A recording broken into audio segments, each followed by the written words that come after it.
Hello, नमस्कार, प्रणाम। स्वागत है एक बार फिर से आपका हिमालयन जोगी चैनल पर। आपने आदि बद्री मंदिर का वीडियो देखा, थैंक यू सो मच। अभी मैं आपको ले चलता हूँ चांदपुर गढ़ी। चांदपुर गढ़ी एक किला है गढ़वाल के जो नरेश थे, क्योंकि गढ़वाल को 52 गढ़ का देश बोला जाता है। आपने नरेंद्र सिंह नेगी जी का गाना भी सुना होगी, 52 गढ़ों को देशो मेरो, ऐसे समथिंग है उसके लिरिक।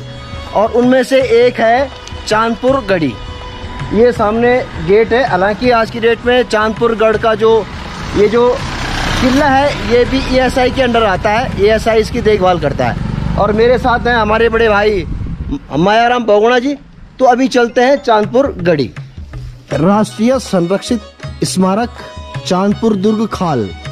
अभी राजा भी अपने घोड़ों के साथ टप टप टप टप टप टप टप टप टप टप चलता रहता होगा ऊपर, है ना। थोड़ा पैदल चलना पड़ेगा हमें ऊपर, बिल्कुल कि राजाओं के जो महल होते हैं, जो किले होते हैं, वो तो पहाड़ियों पे होते थे सेफ्टी पर्पस के लिए। वहाँ पे है माँ राज राजेश्वरी गौरजा भवानी चांदपुर गढ़ी आदि बद्री चमोली मंदिर है। वहाँ पे नंदा राजा यात्रा होती है। आप कहते हैं जो मंदिर है यहाँ आती है पहले पड़ाव में। हालांकि वो सेम का उनका विश्राम होता है। अच्छा। और पहला जो पड़ाव में यहाँ से गुजरती है, यहाँ पे कुंभ मेला लगता है। और 2026 में ये नंदा देवी राजात यात्रा है। मैं भी नंदा राजात यात्रा का बड़ी बेसब्री से इंतजार कर रहा हूँ। अभी हम दोनों भाई यही डिस्कस कर रहे थे कि 2026 में है वो, अगर सलामत रहे तो मैंने जरूर आना है। मैं कई सालों से सोच रहा हूँ। हालांकि उस समय मैं ब्लॉगिंग भी नहीं करता था। मैं तब से मेरे दिमाग में है कि उस नंदा राजात यात्रा में मैं भी भाग लूंगा। हालांकि वो दुनिया की सबसे बड़ी लंबी यात्रा है और बहुत 21 दिन का ना। हाँ, और बहुत कठिन यात्रा है। 210 किलोमीटर है। 220 किलोमीटर लगा लो आप, वो भी पैदल जाना 21 दिनों तक लगातार। सबसे कठिन यात्रा माना जाता है उसको। और अगर स्वास्थ्य ठीक रहा, हम ठीक रहे और माता की कृपा रहेगी तो जरूर जाएंगे। यहाँ से कुछ नज़ारे इस तरह हैं इस आदि बद्री क्षेत्र के। बताओ कौन से गांव है उधर? ये हाँ, हरगांव। और उधर है आदि बद्री। और जल्दी पहुंचने वाले हम उस फोर्ट में। पहुंच गए हम दादा, है ना? पहुंच गए। चलो जी, पहुंच तो गए। और यहाँ से शुरू हो जाता है ये चांदपुर गढ़ी का फोर्ट। उत्तराखंड के इतिहास का वह सुनहरा दौर जब पहाड़ियों के बीच बसे राज दरबार का उत्तराखंड के 52 गढ़ों पर राज्य था। वह दौर जिसने उत्तराखंड की आराध्य देवी नंदा की कैलाश यात्रा को संजो के रखा और जिसने उत्तराखंड के सांस्कृतिक विरासत को आयाम दिया। उसी सुनहरे इतिहास की कहानी कहता है चमोली में आदि बद्री। दिया नीचे बहुत अच्छा किया है। बाकी ये दीवारें तो आप देख ही रहे हैं ना, ये दीवारें जैसी की तैसी हैं पुरानी। हालांकि ऊपर ये पत्थर बिछा दिए हैं, थोड़ा इनको मजबूत बना दिया है ताकि ये जो पुरानी दीवार है ये टूटे ना। ये है कुआं। लास्ट टाइम में जब आया था तो मैं इस कुएं के नीचे उतरा था, है दादा, याद होगा। तो इस महल को, चांदपुर गढ़ी के महल को, इस कुएं से पानी सप्लाई होता था। पिछली बार मैं इन सीढ़ों से नीचे गया था। खैर अभी भी जाने की ज़रूरत है नहीं मुझे, ये ऊपर से दिखा रहा हूँ मैं। ये है जी पानी का स्रोत जिसे कह सकते हैं तब के राजा का। एक कमरा यहाँ पे भी है और महल की दीवारें शुरू हो जाती हैं यहाँ से। हालांकि अभी नीचे भी हैं कुछ कमरे। ये है यहाँ पे तो शायद आंगन टाइप का रहा होगा। और ये महल की दीवार है। और ये नीचे कुछ कमरे थे राजाओं के, सिपह सालारों के। यह है कि थोड़ा अवशेष तो बचे हैं इस महल के, तो सदियां हो गई हैं।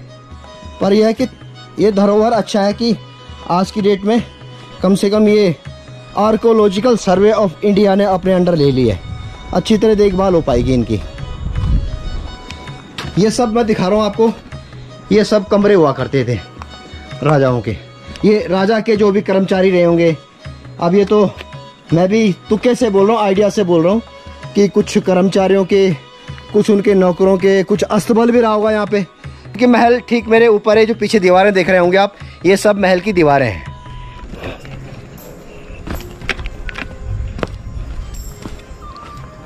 ये बिल्कुल डाउन वाला एरिया है महल का, है दादा? हाँ। नीचे वाला हिस्सा है ना।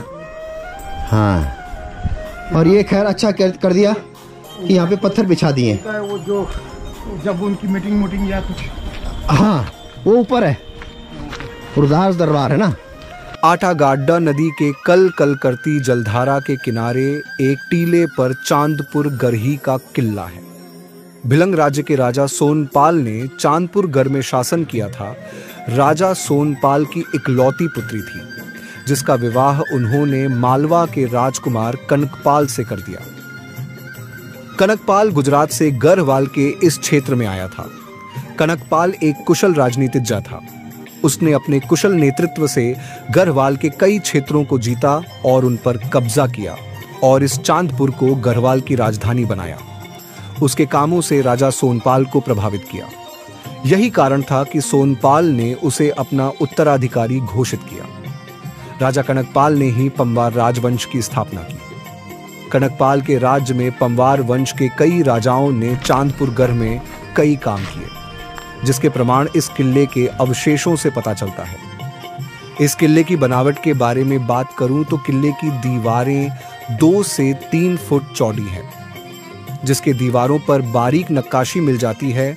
जिस तरह ये यहाँ पे भी एक कमरे हैं, इधर ये रसोई है। रसोई है, हाँ लास्ट टाइम बताया था उन्होंने। हाँ। रसोई कोई और दिखाई थी यार दादा उन्होंने। ये अच्छा याद आ गया दादा, आपको याद है ना ये? हाँ, लास्ट टाइम जब हम आए थे तो यहाँ किसी ने बताया था कि ये राजा के रसोई हुआ करती थी, यानी उनके जो रसोइया हैं वो यहाँ भोजन पकाया करते थे। क्योंकि ये देखो, ये चूल्हे के निशान है, ये पत्थर देख रहे हैं ना आप, ये पुराना चूल्हा था और कुछ पत्थर शायद इधर आ गए हैं वो चूल्हे के, और एक शायद यहाँ भी है, और ऊपर महल हो गया।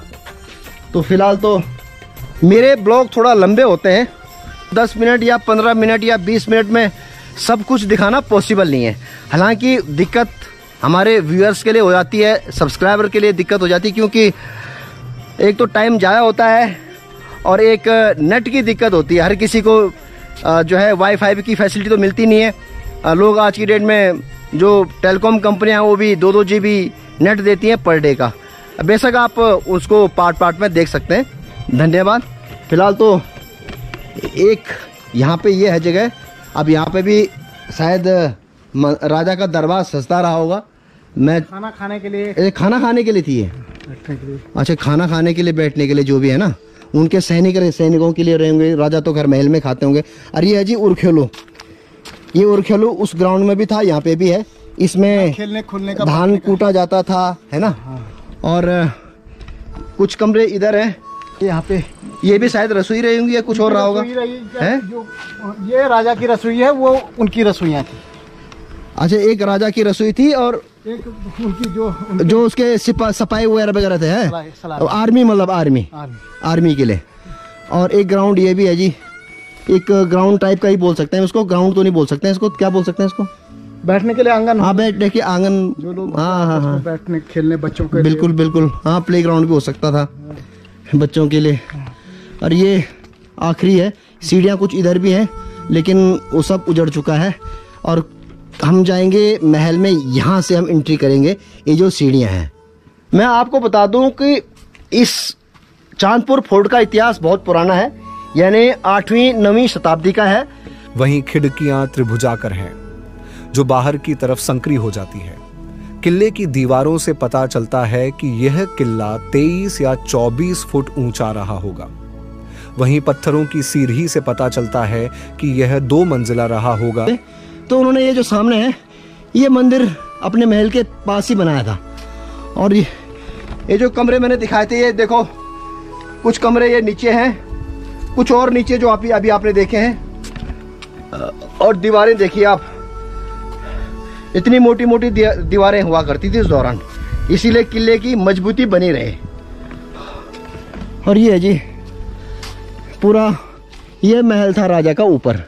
बाकी नीचे तो जो कमरे बने हैं उनके सपह सालार या जिनके नौकर चाकर आर्मी के लिए बने रहे होंगे, लेकिन मेन महल ये था।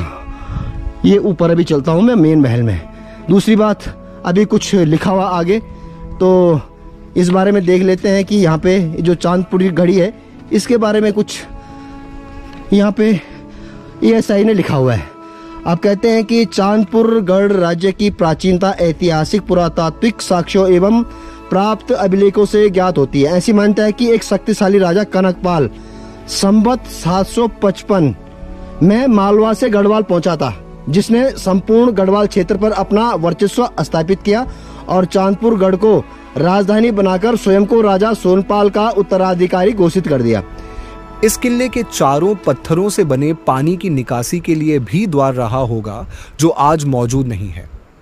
पत्थरों की बनी नालियां हैं। इस किले के चारों तरफ छोटे छोटे कमरे बने हैं, जो सैनिकों और तोपखानों और अशस्त्र शस्त्र रखने के बनाया गया होगा।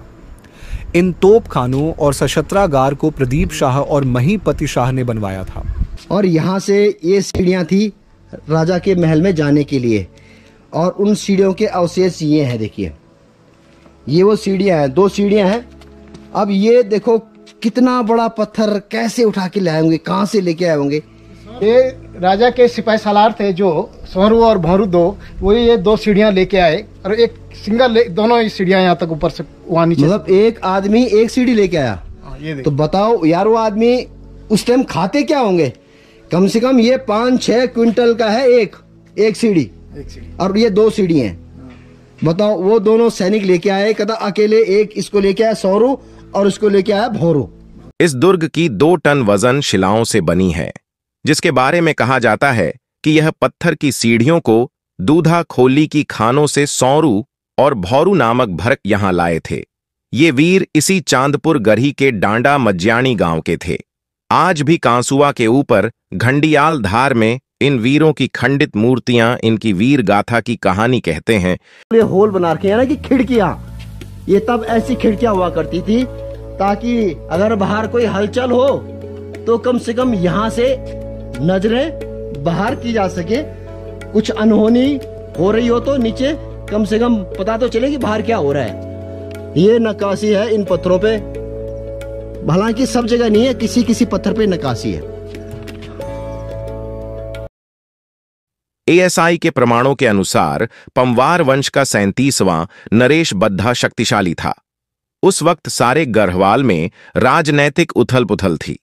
उसने इस मौके का फायदा उठाया और गढ़वाल के 52 गढ़ों को जीतकर अपने अधीन कर लिया। इन्हीं 52 गढ़ों के नाम से समस्त क्षेत्र गढ़वाल कहलाया। अंतर है, ये है जी मेन कमरा राजा का। ये दीवार मैंने बताया ना, देखो कितनी मोटी दीवार है, और एक दीवार वो है।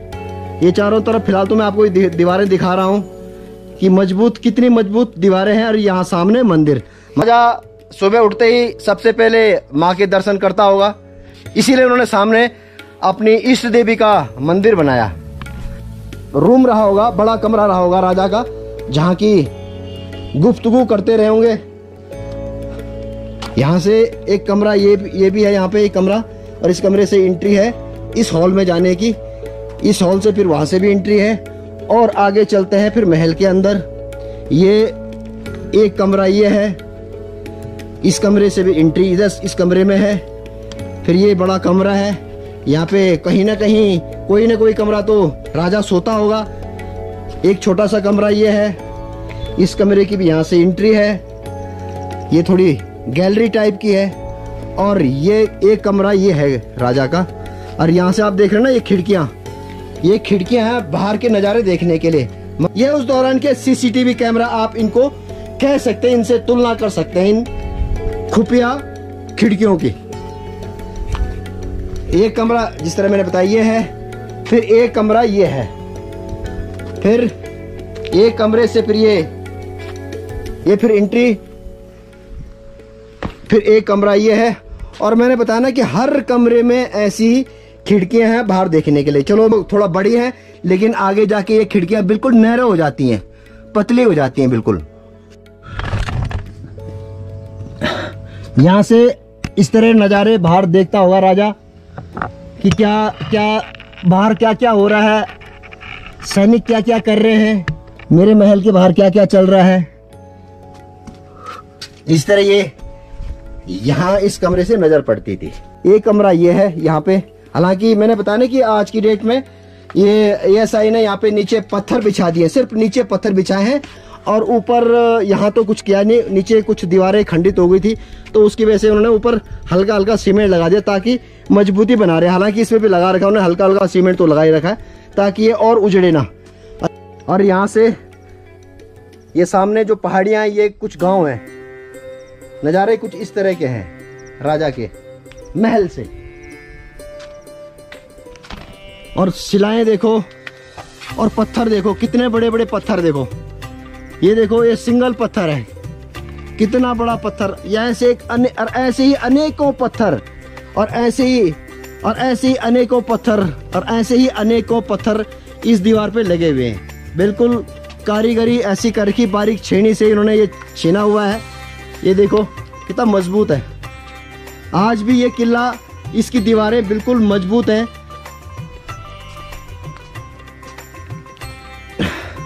चलिए, और कुछ पत्थर यहाँ पे रखे होंगे और कुछ पत्थर यहाँ रखे हैं। अब ये शायद महल के अवशेष होंगे। अब इन पे कुछ डिजाइनिंग कर रखी है। अब डिजाइनिंग किस चीज की है वो आइडिया पता नहीं चल रहा है। बस हो सकता है कि राजा अजयपाल ने 1173 ईस्वी में अपनी राजधानी चांदपुर गरी से श्रीनगर गढ़वाल के देवलगढ़ स्थानांतरित कर दी। तभी से यह चांदपुर गरी तज्जा हो गया। और जो खंबे होते हैं, खंबे के नीचे सपोर्ट रहे होंगे। ये मेरा खुद का आइडिया है, मैं तुक्का मार रहा हूँ। इतने बड़े पत्थर देखकर मैं यही बोल रहा हूँ, क्योंकि इन पत्थरों को नीचे लगा दिया जैसे, और उसमें फिर पत्थर का खंबा ऊपर उठा दिया। तो ये मेरा बस अनुमान है, अनुमान ही लगा सकता हूँ बड़े बड़े पत्थरों को देख के। कोई नहीं है अभी यहाँ पे, आते होंगे। हाँ, मंदिर है तो मंदिर में रोज दिया जलता है। आदि बद्री से पुजारी जी आते होंगे और दिया जला के पूजा करके निकल जाते हैं। नरेश द्वारा राजधानी देवलगढ़ करने के बाद चमोली के सीमांत खंडों पर कुमाऊं के राजाओं और गोरखाओं के आक्रमण होने लगा। बाद में गोरखाओं ने इस महल पर भी आक्रमण किया और इसको भारी हानि पहुंचाई।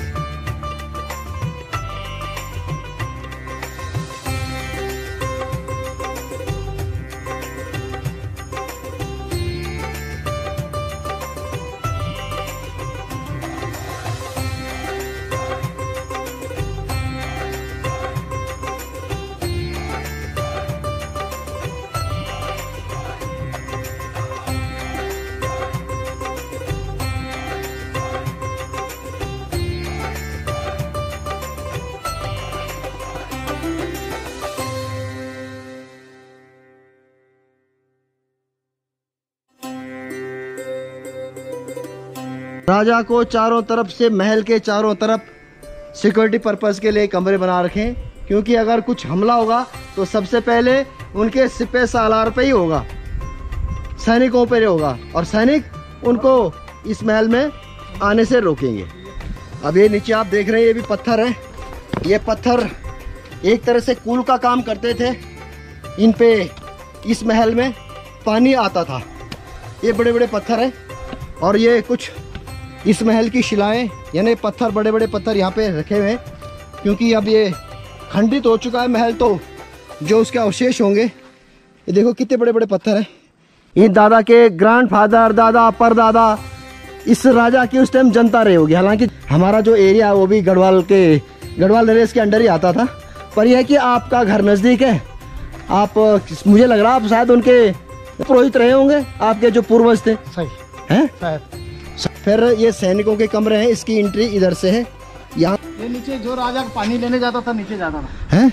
यहाँ से कहीं से नीचे एक आटागाड़ नदी है, आधा किलोमीटर, आधा, यहाँ से आधा 1 किलोमीटर होगा। तो कहते हैं कि उस दौरान यहाँ से एक अंडरग्राउंड सुरंग थी, जहाँ से कि राजा के सिपह सालार पानी लेने जाते थे।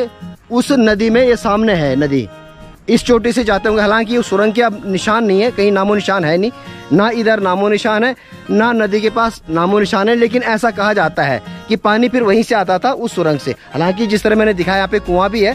उम्मीद करता हूँ आपको ये ब्लॉग पसंद आया होगा। जो लोग भी पहली बार मेरे चैनल को देख रहे हैं प्लीज़ सब्सक्राइब कीजिएगा, लाइक कीजिएगा और कमेंट्स भी ज़रूर ड्रॉप कर दीजिएगा। Thank you so much.